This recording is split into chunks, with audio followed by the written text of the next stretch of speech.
When one grandmother spoke a single word, a studio of 300 people held their breath. Steve Harvey mid-joke froze.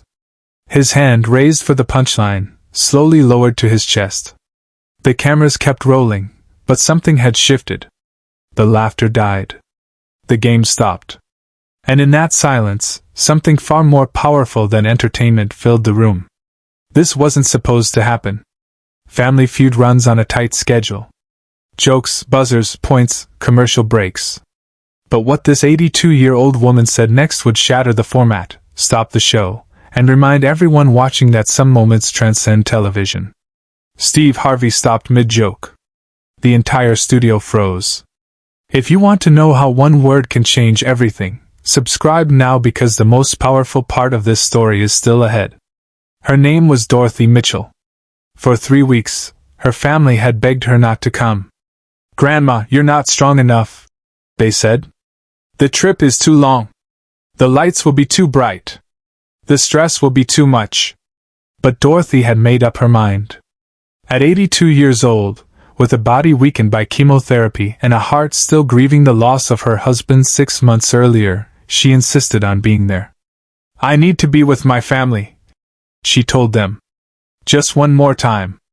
Her daughter tried to convince the producers to postpone. "My mother just finished her last round of treatment," she explained over the phone. "She's fragile. Can we wait a few months?" But Dorothy overheard the conversation and took the phone herself. "I'll be there," she said firmly. "I don't have a few months to wait." The producers didn't know what to do. Legally, they couldn't ask about her health. But they could hear it in her voice, that tremor that comes not from fear but from a body fighting to stay present. They approved her appearance with one condition: a medical team on standby. When the Mitchell family arrived at the studio that Tuesday morning, Dorothy walked in slowly, supported by her grandson on one side and a cane on the other. She wore her best dress, the floral one she'd worn to church every Sunday for 20 years. Her hands shook slightly as she gripped her worn leather Bible, the one with her late husband's name inscribed on the cover. The Family Feud staff noticed her immediately. Crew members whispered to each other. The makeup artist gently applied powder to Dorothy's face, careful not to press too hard on skin made delicate by months of treatment. The wardrobe assistant offered her a chair, but Dorothy politely declined. "I've been sitting too long," she said with a soft smile. "I want to stand for this." Steve Harvey was in his dressing room, running through his notes for the episode, when a producer knocked. "Steve, we need to talk about one of today's families." The producer explained Dorothy's situation, her recent treatment, her determination to be there. Steve listened quietly, then nodded. "I'll take care of her," he said. It was a promise he didn't yet know he'd have to keep in a way he never expected. The game began normally. Lights, music, the familiar energy of Family Feud filled the studio. Steve came out with his signature swagger, suit perfectly tailored, smile wide, ready to make America laugh. The first round went smoothly. Standard questions, standard answers, the kind of rhythm Steve could navigate in his sleep. But Dorothy wasn't playing yet. She sat in the family section, watching her children and grandchildren on stage, her hands folded over her Bible. Several audience members near her noticed tears streaming down her face, but they weren't tears of sadness. They were tears of gratitude. She was present. She was there. And for someone who had spent the last year wondering if she'd see another family gathering, this moment was everything. The second round started. Steve asked the next question with his usual flair, ready for whatever ridiculous answer might come. But then something changed. One of Dorothy's granddaughters, playing at the podium, gave an answer that fell flat. 0 points. The family groaned. They were behind. And according to the rules, it was time to bring in the next player. "All right, who's next?" Steve called out, glancing at his card. "Dorothy Mitchell!" The studio erupted in polite applause as Dorothy slowly stood. Her grandson immediately moved to help her, but she waved him off gently. "I can do this," she whispered. And she did. Step by step, gripping her cane with one hand and her Bible with the other, Dorothy Mitchell walked to the podium. Steve watched her approach. He'd seen thousands of contestants over the years, but something about this woman's walk, the determination mixed with fragility, made him pause. He waited. The audience waited. The cameras followed her every step. When she finally reached the podium, Steve extended his hand. Dorothy took it, and for just a moment, they stood there, hands clasped, looking at each other.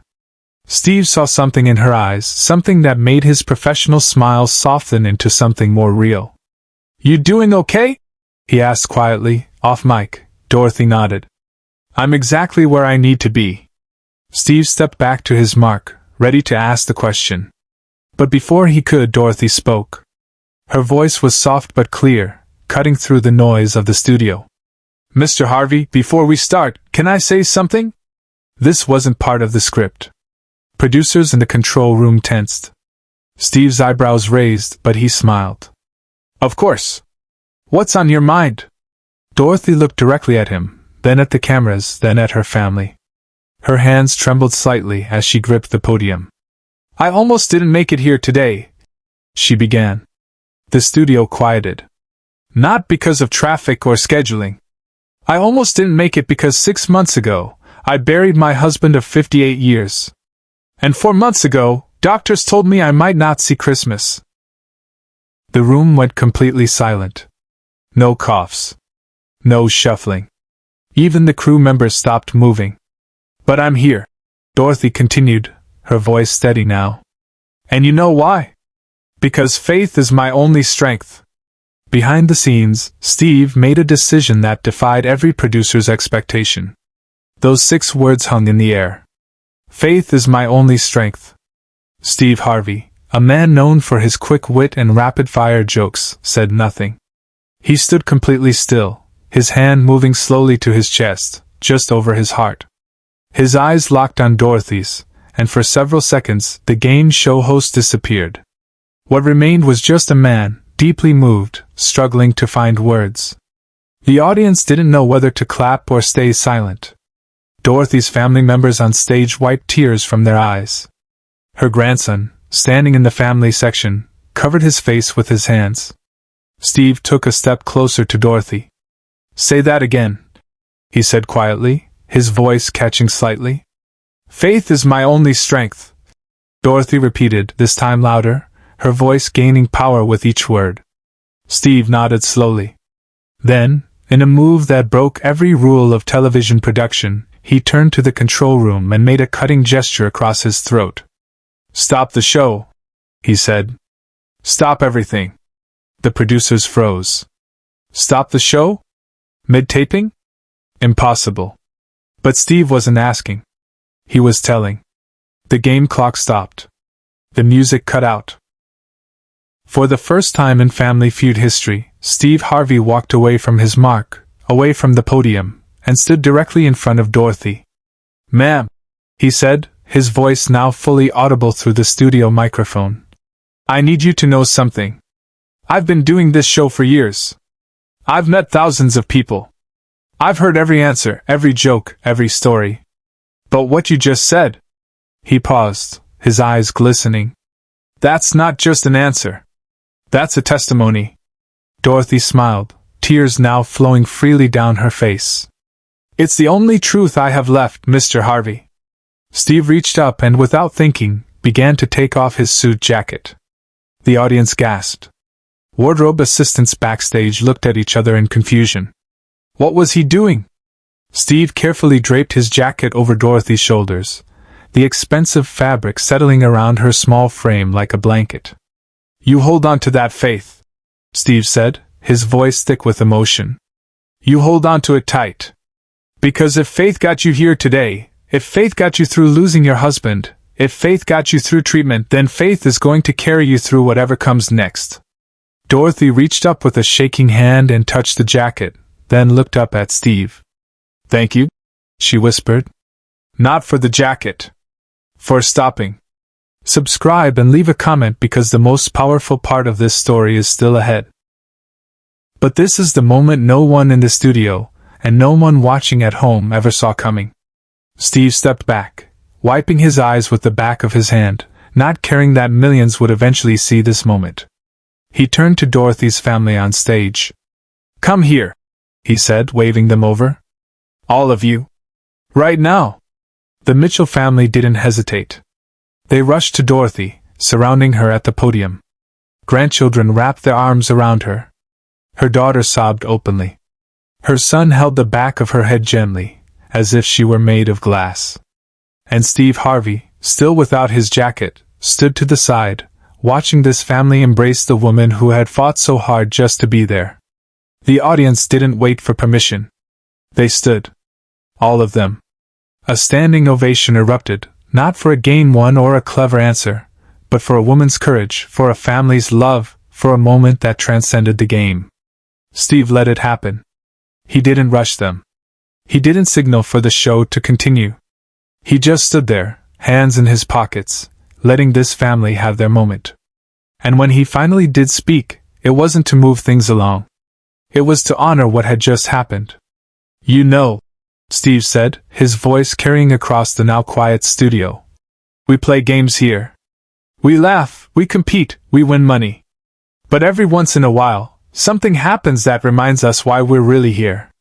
It's not about the points. It's not about the prize. It's about this. It's about families. It's about moments that money can't buy." He turned to Dorothy, who was still wrapped in her family's embrace, still wearing his jacket.